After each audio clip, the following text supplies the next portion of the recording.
मागच्या भागामध्ये आपण सहप्रसरण विश्लेषण प्रक्रिया कशी करायची याला सुरुवात केलेली आहे. आपण त्या ठिकाणी वेगवेगळ्या पायऱ्यांवर कोणकोणत्या प्रक्रिया कराव्या लागतात किंवा वेगवेगळ्या पायऱ्यांवर कोणकोणती मूल्ये काढावी लागतात याच्या संदर्भात विचार केला होता. आपण 5 पायऱ्यांपर्यंत पोहोचलो होतो. आता याच्या पुढची जी 6वी पायरी आहे ती आहे एक्स आणि वाय साठी स्वतंत्र स्वतंत्र प्रसरण विश्लेषण. मग आपण आतापर्यंत एस एस एक्स काढलेला आहे, एस एस वाय काढलेला आहे. आता आपल्याला एम एस एक्स आणि एम एस वाय काढायचं आहे. म्हणजे इथे हे काय आहे, वर्ग प्रसरण मध्यमान. एम एस एक्स म्हणजे एक्स साठी वर्ग प्रसरण मध्यमान आणि एम एस वाय म्हणजे वाय साठी वर्ग प्रसरण मध्यमान. मग ते त्याच्यासाठी हा एक तक्ता आपण तयार करू. म्हणजे आपल्याला तक्ता तयार करावा लागतो आणि या तक्त्यामध्ये अशा प्रकारचे रकाने घ्यायचे. पहिला रकाना आहे प्रसरण स्रोत, दुसरा रकाना आहे स्वाधीनता मात्रा, तिसरा रकाना एस एस एक्स, चौथा एस एस वाय आणि नंतर एम एस एक्स आणि एम एस वाय. मग एम एस एक्स म्हणजे काय तर वर्ग प्रसरण मध्यमान. याच्यासाठी आपण एम एस हे वापरलं आणि एम एस एक्स म्हणजे एक्स साठी वर्ग प्रसरण मध्यमान. आता पहिल्यांदा प्रसरण स्रोत काय घ्यायचा तर गटांमधील प्रसरण. गटांमधील प्रसरणासाठी स्वाधीनता मात्रा काय असते हे आपण आधीच्या याच्यामध्ये पाहिलेलं आहे तर आपल्याला ते आतापर्यंत प्रसरण विश्लेषणामध्ये पण माहीत झालेलं आहे. तर ती असते K-1 आणि एस एस एक्स आपण काढलेला असेल. म्हणजे आपण ज्या वेळेला प्रत्यक्ष उदाहरण सोडू त्यावेळेला या किमती आपण काढलेल्या असतील. एस एस वाय पण आपण काढलेला असेल. नंतर दुसरं जे प्रसरण स्रोत आहे तो घ्यायचा गटांतर्गत प्रसरण. गटांतर्गत प्रसरण जे आहे त्याच्यासाठी स्वाधीनता मात्रा N-K आणि आपण ह्या काढलेल्या असेल एक्स आणि एस एस वाय. मात्र हे लक्षात ठेवायचं की हा एस एस एक्स म्हणजे गटांमधील आणि हा एस एस एक्स म्हणजे गटांतर्गत, हे लक्षात घ्यायचं. आता हा एम एस एक्सची किंमत कशी काढायची तर एम एस एक्स साठी एस एस एक्स भागिले स्वाधीनता मात्रा म्हणजे K-1. नंतर एस एस वाय म्हणजे वाय साठी हे कसं काढायचं तर एस एस वाय भागिले K-1 म्हणजे वर्ग प्रसरण मध्यमान. त्याच्यानंतर गटांतर्गत वर्ग प्रसरण मध्यमान म्हणजेच एम एस एक्स गटांतर्गत एम एस एक्स. ते कसं काढायचं तर हा जो गटांतर्गत एस एस एक्स आपण काढलेला असेल त्याला N-K ने म्हणजे स्वाधीनता मात्रेने भागायचं म्हणजे एस एस एक्स भागिले N-K. त्याचप्रमाणे वाय साठी एस एस वाय भागिले N-K. मग अशा पद्धतीने आपण या सगळ्या किमती काढल्यानंतर मग एक्स साठी एफ गुणोत्तर वेगळं आणि वाय साठी एफ गुणोत्तर वेगळं. साठी एफ गुणोत्तर म्हणजे एफ एक्स आणि हे एफ एक्स काढण्याचं सूत्र काय आहे तर गटांमधील एम एस एक्स भागिले गटांतर्गत एम एस एक्स. एक्स साठी एफ गुणोत्तर काय कसं काढायचं एफ एक्स बरोबर गटांमधील एम एस एक्स आणि गटांतर्गत एम एस एक्स. गटांमधील वर्ग प्रसरण मध्यमान भागिले गटांतर्गत वर्ग प्रसरण मध्यमान. आता हे जे एम एस एक्स आहे याला व्ही एक्स असं पण आपण गटांमधील व्ही एक्स गटांतर्गत व्ही एक्स.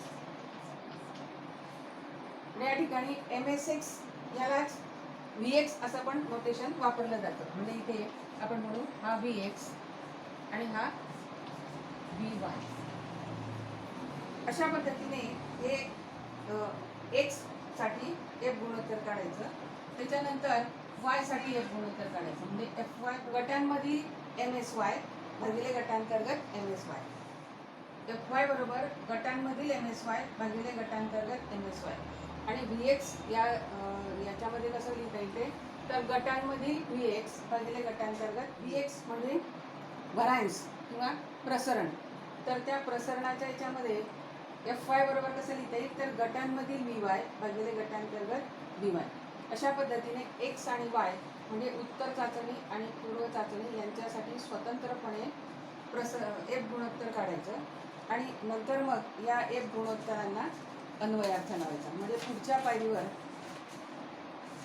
पुढच्या पायरीवर एफ गुणोत्तराला अन्वयार्थ लावायचा, अर्थात दोघांचा स्वतंत्रपणे अन्वयार्थ. 7व्या पायरीवर काय करायचं तर जे आपण पूर्व चाचणीसाठी एफ गुणोत्तर काढला आणि उत्तर चाचणीसाठी एफ गुणोत्तर काढलेला आहे त्याला अन्वयार्थ लावायचा. मग आपण अन्वयार्थ लावत असताना वेगवेगळ्या शक्यता या ठिकाणी विचारात घ्याव्या लागतील. पहिली शक्यता आपण विचारात घेतली तर एफ एक्स हे जे गुणोत्तर आहे हे गुणोत्तर असं दर्शवत असेल की मध्यमानांमधील फरक सार्थ नाही. आपण एक एक शक्यतेचा विचार करू की एफ एक्स जे थोडक्यामध्ये आपण लिहू की एफ एक्स असं दर्शवतो की मध्यमानांमधील फरक सार्थ नाही. एफ एक्स असं दर्शवतो की पूर्व चाचणी मध्यमान गुणांकात सार्थ फरक नाही.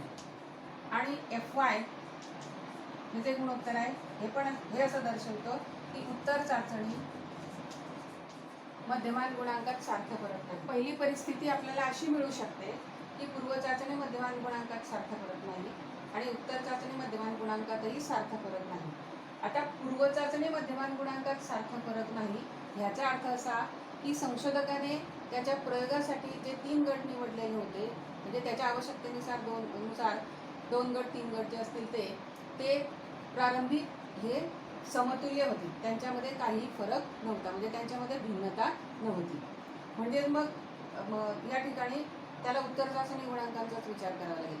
पण मग आता या ठिकाणी अशी परिस्थिती निर्माण झाली की उत्तर चाचणी मध्यमान गुणांकामध्ये सार्थ फरक नाही याचा अर्थ असा की 3 अध्यापन पद्धती किंवा वेगळी उपचार पद्धती असेल तर ती उपचार पद्धती यांच्यामध्ये भिन्नता नाही अशा अनुमानापर्यंत संशोधक त्या ठिकाणी पोहोचू शकतो. आता दुसरी शक्यता अशी की मध्यमानांमधील फरक सार्थ नाही.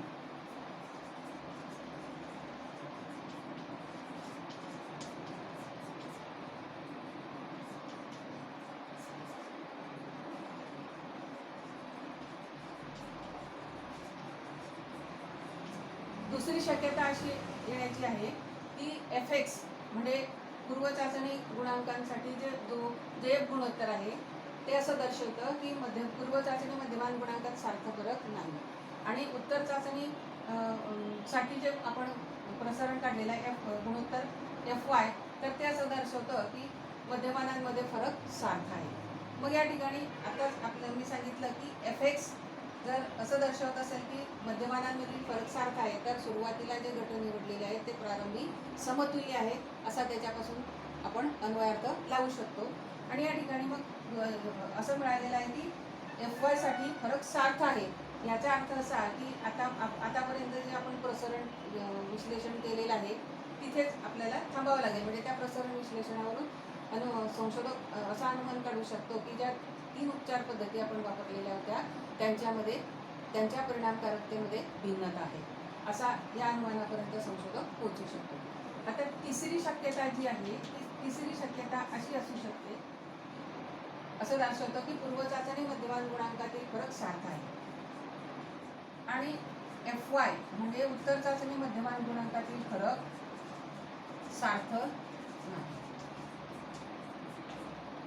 मग इथे फरक सार्थ आहे म्हणजे पूर्व चाचणी मध्यमान गुणांकांमधील फरक सार्थ आहे याचा अर्थ असा की सुरुवातीला संशोधकांनी जे गट निवडलेले आहेत त्या गटांमध्ये भिन्नता आहे म्हणजे ते समतुल्य नाही.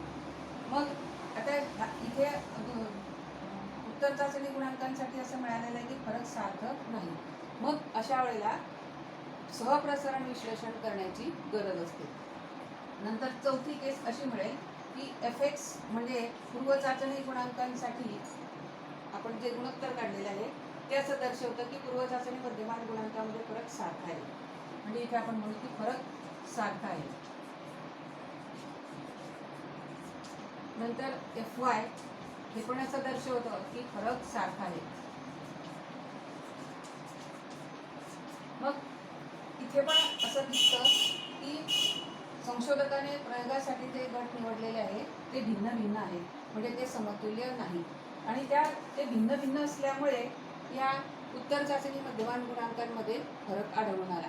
म्हणजेच सुरुवातीपासूनच जर ते गट भिन्न असतील म्हणजे एखाद्या गटामध्ये खूप हुशार विद्यार्थी असतील एखाद्या गटामध्ये त्यामध्ये कमी हुशार असतील तर त्याचा परिणाम साहजिकच उपचार मात्रेवर होणार आणि म्हणून मग आपल्याला एफ वाय मध्ये सुद्धा फरक सार्थ आहे असं दिसून आलं तर या ठिकाणी संशोधक निश्चितपणे असं सांगू शकत नाही की उपचार मात्रेमुळेच या उत्तर चाचणी मध्यमान गुणांकामध्ये फरक आलेला आहे, कारण आधीच यांच्यामध्ये फरक आहे. मग अशा वेळेला म्हणजे आपण म्हणूया की ही तिसरी शक्यता आणि चौथी शक्यता याच्यामध्ये संशोधकाला पुढे सहप्रसरण विश्लेषण करण्याची आवश्यकता असते. आता ते सहप्रसरण विश्लेषण करण्यासाठीचं जे प्रसरण विश्लेषण केलेलं आहे त्याच्यामध्ये समायोजन करावं लागतं. ते समायोजन कसं करायचं तर त्याच्यासाठी वेगवेगळी सूत्र वापरली. सहप्रसरण विश्लेषण करत असताना वायसाठी जे आपण प्रसरण काढलेले आहे त्यांच्यामध्ये समायोजन करावं लागतं. आता ते समायोजन कसं करायचं तर आपण आधी SSXY असं वापरलेलं आहे, तर या ठिकाणी SSYX असं या ठिकाणी विचार करावा लागतो. म्हणजे एक्स मधील फरकासाठी वायच्या वर्गबेरजेत समायोजन असं म्हणता येईल. म्हणजे समजा या ठिकाणी आपण SSXY आपण काढलेलं आहे. आता समायोजन करताना ते असं होईल की SSYX आणि ह्याचा अर्थ फरकासाठी वायच्या वर्गबेरजेत समायोजन.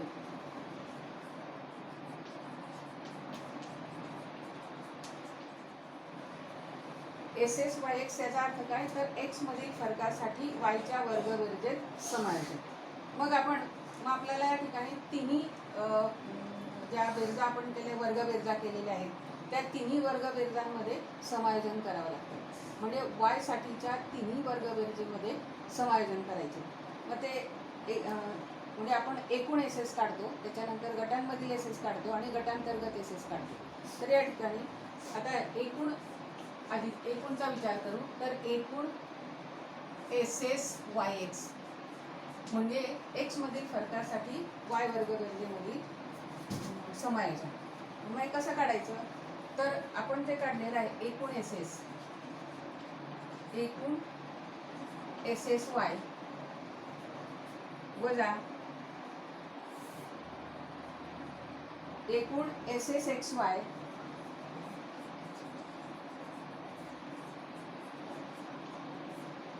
चा वर्ग भागिले एकूण SSX.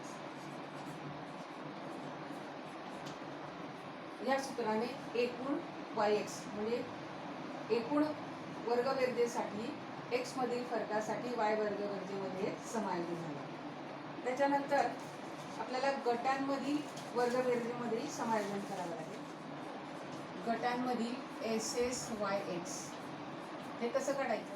गटांमधील वाय बेरजेचं समायोजन कसं करता येईल तर गटांमधील SSYX बरोबर गटांमधील SSY वजा गटांमधील SSXY चा वर्ग भागिले गटांमधील SSX. त्याचप्रमाणे गटांतर्गत SSYX. आता गटांतर्गत SSY म्हणजे समायोजित गटांतर्गत Y SSY. तर हे कसं काढावं लागेल आपल्याला तर हे जे आपण काढलेलं आहे एकूण SSYX एकूण SSYX वजा गटांमधील SSYX.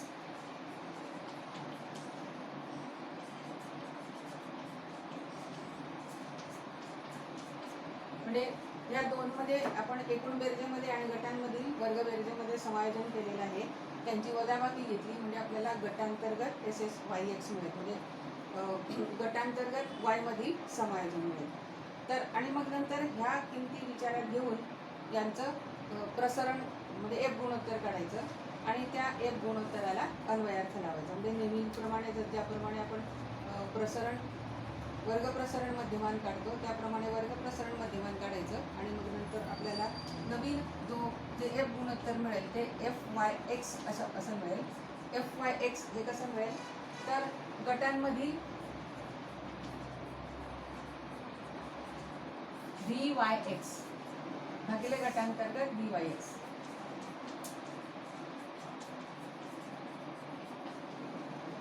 आणि मग ह्या F रेशो काढल्यानंतर याला अन्वयार्थ लावायचा. म्हणजे नेहमीप्रमाणे अन्वयार्थ लावायचा. मग जर समजा गटांमधील फरक सारखं दिसत असेल तर तिन्ही उपचार पद्धतीमध्ये भिन्नता आहे असं येईल आणि असा निष्कर्ष येईल. आणि जर समजा F गुणोत्तर मध्यमानांमधील फरकाची सार्थकता दर्शवत नसेल तर तिथे असं म्हणता येईल की तिन्ही उपचार उपचार पद्धती यांची परिणामकारकता सारखीच आहे. तर अशा प्रकारे आपण या भागामध्ये म्हणजे मागचा भाग आणि हा भाग या भागामध्ये आपण सहप्रसारण विश्लेषण प्रक्रिया कशी करायची याच्या संदर्भामध्ये सविस्तर चर्चा केलेली आहे. आपण पुढच्या भागामध्ये याच्यावर आधारित उदाहरण सोडवू.